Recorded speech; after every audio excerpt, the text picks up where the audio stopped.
Tripura Pradesh Trinamool Congress ni songsamani salrogoi tini noi Bonamali Poro amsani bigra jaya sugia rokno masingjorani rikotong baglaikha manjaka Tripura Pradesh Trinamool Congress ni tangkra adongro যে 1998 সালে মমতা ব্যানার্জির নেতৃত্বে আমাদের তৃণমূল কংগ্রেস দলটা প্রতিষ্ঠিত হয়েছিল। আজকে 1 জানুয়ারি আজকে আমাদের তৃণমূল কংগ্রেসের প্রতিষ্ঠা দিবস। তাই আজকে প্রতিষ্ঠা দিবসকে কেন্দ্র করে আজকে আমরা ত্রিপুরা প্রদেশ তৃণমূল কংগ্রেস ভবনের সামনে আজকে আমরা নয় বনমালীপুর বিধানসভা কেন্দ্রের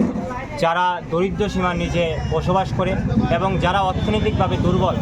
তাদের পাশে আজকে আমরা এই ঠান্ডার দিনে থাকার জন্য আমরা আজকে তাদেরকে শীতবস্ত্র আমরা বিতরণ করছি। আগামী দিনে কি এই ধরনের কর্মসূচি হ্যাঁ, রাজ্যের অসহায় মানুষ এবং যারা দরিদ্র সীমার নিচে বসবাস করে এবং বিভিন্ন ধরনের সমস্যা যাদের আছে তাদের পাশে তৃণমূল কংগ্রেস যথা নিজের সমর্থ মতো তৃণমূল কংগ্রেসের তারা মানুষের পাশে মানুষের হয়ে কাজ করে।